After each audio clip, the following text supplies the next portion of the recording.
The pyramids, computers, assassinations. Oh, yeah. We as humans are capable of such fearsomely awesome feats. However, even if we can, one must also question if we should. This is a question that frequently arises when people are met with the ham dog. The combination of a hot dog and a hamburger held together by an almost maxi pad shaped bun, often including lettuce, tomatoes, onions, cheese, pickles, and your choice of condiments. Seeing this, I'm sure most of you are thinking, this has to be an American invention, right? Only the country that invented fried Twinkies could create such an artery-clogging monstrosity such as this, correct? Well, unfortunately, you'd be wrong, because the ham dog was actually created by an Australian man named Mark Murray. Well, this particular hamburger hot dog hybrid anyway, which he calls the ham dog. There are many different burger dog hybrids that exist, but we'll talk about them later. For now, I want to focus on specifically Mark and his version. Now, even though Mark is Australian, he stated in several interviews that he actually conceived the idea while he was drunk at a pub in Nashville, Tennessee. Before calling a ride home, he bought a hamburger and thought to himself, "This isn't gonna be enough." So he ordered a hot dog as well. And as he tried to consume the two items, he noticed that the contents of his sandwiches just kept falling out. So he complained to his then partner, wouldn't it be easier if they just joined these bloody things together? And thus, when he came to the next day, presumably with a mild hangover, the idea of the ham dog was born. My very serious and important question though is, does this count as American cultural appropriation? Because I think it kind of does. What does America have if not burgers and burger offspring? Mark was very passionate about his idea, but he was living out of his car at the time and only had $50 to his name. Or at least that's what he claims the situation was back in 2011, according to this podcast interview, link in the description below. Even though he had gotten the patent for the ham dog buns, not the entire concept, just the buns, specifically like the shape of the bun. He didn't really know where to go from there. So Mark did what any other passionate entrepreneur would do, and he went on Shark Tank to find himself an investor. And as he appeared on that first episode of Shark Tank Australia back in 2015, he did find an investor. An investor who offered him 200% of his initial offer. Yep, that's right. Mark got himself a $2 deal with Andrew Banks for a 50% stake in the company, twice as much as Mark's original offer of $1 in exchange for a 25% stake in the company. The men were making some serious money moves here. This was only achieved through the Sigma male grind set. Are you taking notes? Because you should be taking notes. Also, a bit of a quick tangent, but I'd like to highlight the response Mark gives when questioned about the marketing research done for his product. Just watch this clip. But have you done the research? Okay, around about 18 months to 2 years ago, I put a Facebook page up. The next day, I pulled the page down at 1,400 likes. 13 to 1,400 likes on Facebook. That was his marketing research. I do not blame this guy for staring with his mouth agape like this. Though Andrew invested this clearly gargantuan amount of money into the ham dog idea, he did tell Mark that he liked the concept as a novelty, but that he also ultimately didn't really believe that there was any business there. Purportedly, afterwards, Andrew tried pitching the idea to American markets, but sadly there were no takers, and it seemed like his original assessment of the idea was accurate. However, this did not cause Mark's faith in his own product to waver. Mark pushed on, continuing to actively promote his product on Facebook and Instagram. From the looks of it, he was the most active on, or at least it seems he received the most engagement from, Facebook. And also just looking at his posts, he did bring ham dogs to a number of events in Perth, Australia, predominantly in the 2016 to 2018 period. The main types of events where he served the ham dogs seem to be what would be the Australian equivalents to American county fairs or university events. During this era, things generally seemed to be on the up and up for the ham dog. They supposedly found licensees out in Lebanon, Sweden, Japan, the Czech Republic, and even struck a deal with about 8,000 7-Eleven stores in South Korea. In addition, they claimed to have gotten ham dogs onto Australian Uber Eats and surprised fans with a breakfast ham dog, which kinda looks good, not gonna lie. I do wonder what that brown sauce is, but I think I'd try it. How successful all of these ventures were, though, remain very in question. What's interesting to me is that even though Mark did a lot of events in Perth during that era, I found it extremely hard to find reviews from the people who tried out the hamdogs. I also failed to find outside records of the hamdogs existing in other countries other than the promotional content posted by the official hamdog pages themselves. Not to mention too that Mark made an insensitive comment regarding the Lebanon franchise, a comment that would have remained hidden thanks to Facebook editing if it weren't pointed out by Mr. Wes Prees. Here is the original post on top. Yeah, I'm with Mr. Prees on this one, Mark. You really should not have said that. Out of all of the comments I found about how the hamdogs actually taste, I only found 3 things. One comment on the Facebook page by Miss Belinda Elizabeth saying that her hamdog was overcooked, one post on Reddit claiming that the hamdogs served at Varsity Burger in Perth were expensive and not good at all, the main claim being that the bun and the overall construction of the hamdog were not structurally sound, and then only one separate Facebook post praising hamdogs, giving hamdogs an overall 33% if we're using Rotten Tomato standards. And yes, while the reviews are very few, this all leads me to believe that overall, the hamdogs are probably disappointing. I can kind of understand how experiences might differ with each individual hamdog vendor because only the hamdog bun shape is patented after all, meaning licensees can change the contents of the hamdog however they wish. They could change the type of sausage, they could change the condiments. However, if you do this many events and no one is talking about how good your hamdogs are outside of your own promotional content, I gotta assume it's probably bad, which again is quite disappointing. I know that there is a large community of food vloggers, weird food enthusiasts, and eating contests who all would probably want that dog in them. That hamdog, that is. On the other hand, I think where Mark may have went wrong was timing and franchise strategizing, maybe? Now, I'm not a big business person at all, so obviously don't take any business advice from me.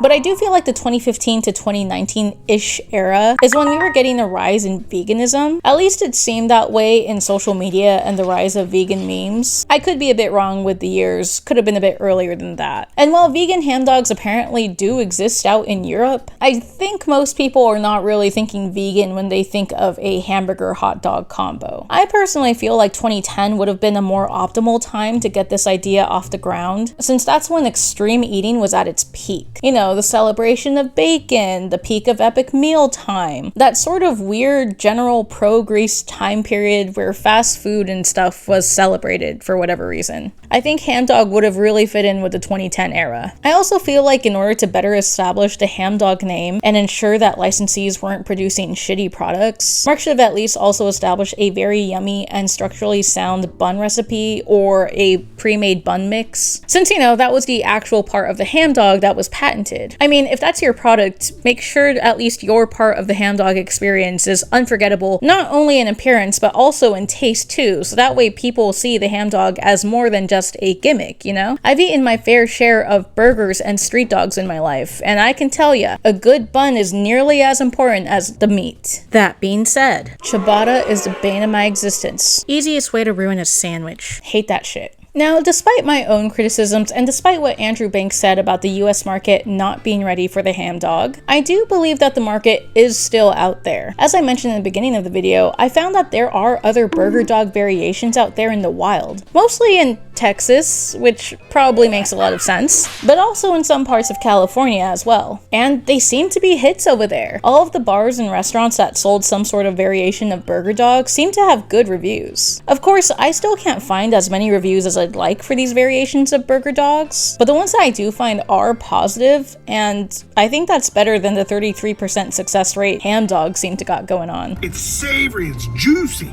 Ah, so juicy.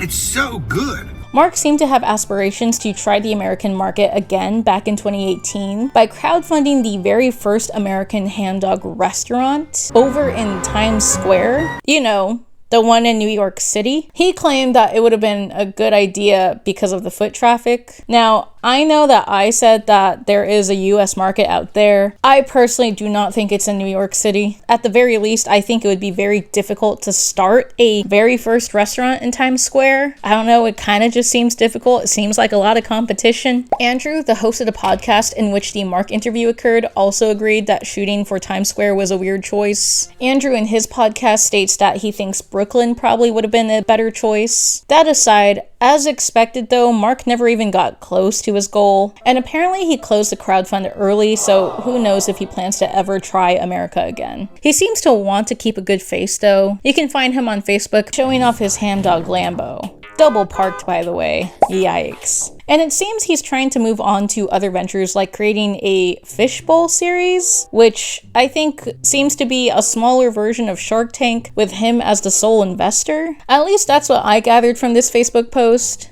Who knows about that one? I personally question whether he has enough capital to invest in other smaller businesses, but I could be wrong. To be honest, Mark kind of strikes me as the type of business guy who talks himself up as a tactic to attract potential investors or customers. But then again, considering the sheer amount of business bros who tend to fib about their actual success, maybe that's just a way of business. Maybe the foolproof plan is to fake it till you make it, I guess. I don't know what the future of Hamdog holds, but if you feel so bold, even you, viewer, can still apply for a license to sell hamdogs at your establishment, just by going to their official website at URL ham.dog. Whether you want to sell them at your restaurant, your food truck, or your little food stand off the sidewalk, the wealth of hamdogs can be shared with just a trading license fee of $195 per month and a $100 deposit for each hamdog bun tray you need. Deposit to be returned to you once you return the tray.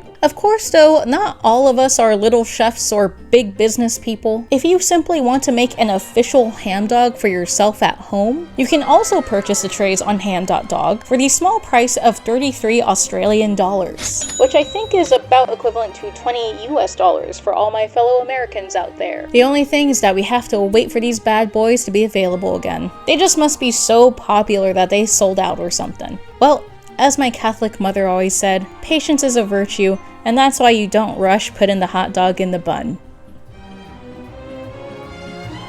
And that's why all the hot dogs we ate were kind of soggy.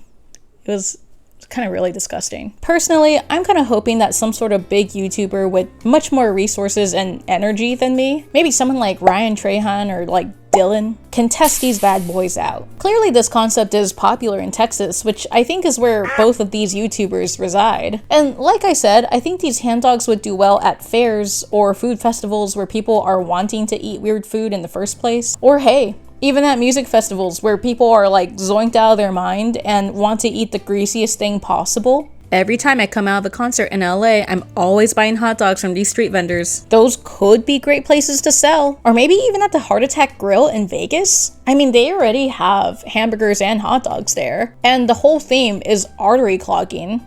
That might be a perfect place. Yeah, so I think you should definitely try it. Not me though. I do not have a single business bone in my body. And I also do not take any responsibility if your hamdog venture ends up failing. But I do think that you should still take one for the team. For science. I feel like this would be so popular in the US. What is more American? Anyway guys, what do you think of the hamdog? Do you think it could succeed as an item in your area? Would you want to try it? Have you already tried it? Please, please, please let me know if you've already tried it. I need to know how this thing tastes like. I had such a hard time trying to find actual opinions of this thing. If you are in a country other than Australia and America as well, and you have seen it in your area, please also let me know because I cannot tell if this guy's just lying sometimes. But yeah, please let me know your thoughts in the comments below. Hope everyone had a wonderful holiday season. Happy New Year or whenever I get this video out. And I'll smell ya in the next one. Bye.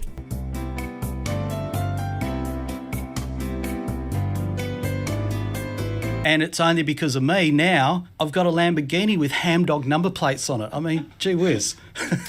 Okay, there's a lot that happened there.